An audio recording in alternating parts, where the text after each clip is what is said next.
Hi friends, ఈ video మరో interesting వీడియోతో మేము ముందుకు వస్తున్నానండి. ఎవరైనా ఫస్ట్ టైం చూస్తుంటే నా ఛానల్ సబ్స్క్రైబ్ చేయండి, లైక్ చేయండి, అలానే మీ ఫ్రెండ్స్కి షేర్ చేయండి. ఇది వచ్చేసి ఆస్టిమమ్ ప్రైమమ్ హెచ్డి కేస్ అండి. ఇప్పుడు మనం చూస్తున్నది వచ్చేసి పారాస్టర్నల్ లాంగ్ యాక్సెస్ వ్యూ. ఇందులో మైట్రల్ వాల్ కొద్దిగా అబ్నార్మల్గా ఉంది చూడండి. క్లెఫ్ట్ అవుతుంది, మైల్డ్ క్లెఫ్ట్ ఉంది, అండ్ ఎల్ఏ కూడా మైల్డ్ డైలిటేషన్ అనిపిస్తుంది. ఇది వచ్చేసి మన ఏఎంఎల్ వచ్చేసి మనకు సెప్టమ్ టచ్ అవుతుందండి. పిఎంఎల్ కొద్దిగా థిక్ అండ్ ఉన్నాయి. ఎల్ఏ కొద్దిగా మైల్డ్ డైలిటేషన్ అనిపిస్తుంది, ఆర్వి డైలిటేషన్ అనిపిస్తుంది. అండ్ ఐఐటిక్ వాల్, ఇది వచ్చేసి aortic valve, mitral valve, LA, LV, posterior wall, IVS అండి. ఇది వచ్చేసి కలర్ ఫ్లో అండి. కలర్ ఫ్లోలో కొద్దిగా మెటల్ రిజిస్ట్రేషన్ ఉంది. ఇక్కడ రిజిస్ట్రేషన్ అనేది ఇక్కడ వస్తుంది చూడండి, ఇక్కడ వస్తుంది. నెక్స్ట్ వచ్చేసి మిగతా అబ్నార్మాలిటీస్ అయితే ఏం లేవండి.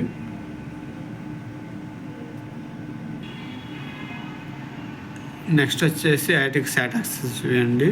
ఇక్కడ రీజనల్ మోషన్ అబ్నార్మాలిటీ ఏం లేదు. కొద్దిగా అయోటా ఓపెన్ చేసినప్పుడు కొద్దిగా ఎట్రల్ సెప్టల్ డిఫెక్ట్ అయితే ఇక్కడ తెలుస్తుంది చూడండి ఇక్కడ. అండ్ ఇక్కడ అన్యూరిజం అయింది వెంట్రుకల్ సెప్టమ్ దగ్గర కూడా. అది వచ్చేసి విఎస్డి అయితే క్లోజ్డ్ అయిపోయిందండి.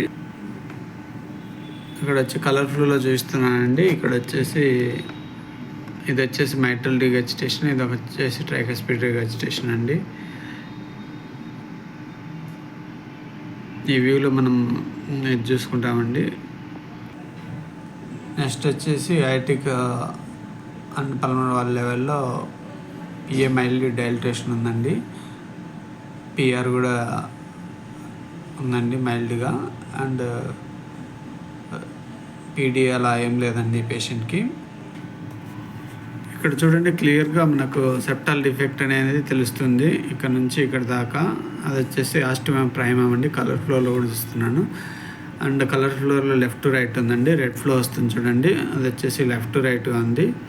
క్లియర్గా ఆస్టిమమ్ ప్రైమమ్ ఉందండి. ఇక్కడ మనకు చూడండి ఏవి వాల్స్ దగ్గర మనకు కొద్దిగా రిమ్ అన్న ఉండాలండి, అప్పుడు ఆస్టిమమ్ సెకండమ్ అంటారు. కొద్దిగా కూడా రిమ్ లేకపోతే ఆస్టిమమ్ ప్రైమమ్ అంటాం. ఈ సెప్టానికి మధ్యలో ఉంటే ఆస్టిమమ్ సెకండమ్ అంటామండి. అండ్ ఎస్విసి రిమ్ లేకుండా ఉంటే ఎస్విసి టైప్ ఏహెచ్డి అంటాము. ఇక్కడ మనకు మెయిన్గా చూడండి ఎక్కువ శాతం వెంట్రికల్ సెప్టల్ డిఫెక్ట్ కూడా ఉంటాయండి. ఆస్టిమమ్ అది కంప్లీట్ ఏవి కెనాల్ అంటాము. విఎస్డి ఉండి ప్లస్ ఏహెచ్డి ఉంటే కంప్లీట్ ఏవి కెనాల్ డిఫెక్ట్గా చెప్తాము. ఇక్కడ మనకు ఓన్లీ ఆస్టిమమ్ ప్రైమమ్ ఉంది. విఎస్డిని వచ్చేసి కవరప్ చేసిందండి, క్లోజ్ చేసింది సెప్టల్ అన్యూరిజం వచ్చేసి. అండ్ దీన్ని ఎండోకార్డియల్ కుషన్ డిఫెక్ట్ కూడా అంటారండి. వీటిని ఎండోకార్డియల్ కుషన్ డిఫెక్ట్ అంటారు. ఇది వచ్చేసి క్లెఫ్ట్ మైట్రల్ వాల్ ఉందండి. వాళ్ళలో కొద్దిగా మీకు క్లియర్గా కనపడుతుంది కదండి. దీన్ని వచ్చేసి ఆస్టిమమ్ ప్రైమమ్ హెచ్డి అంటారు.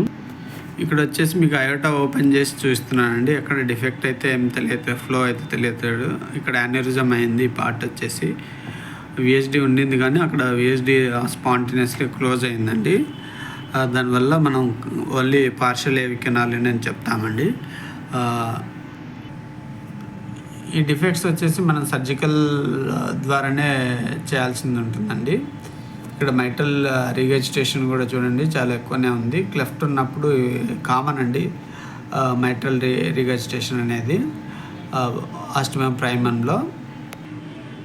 జెట్ వచ్చేసి కొద్దిగా ఎసెంట్రిక్గా ఉంది, ఆర్ఏ సైడ్ కూడా వెళ్తున్నట్టుంది.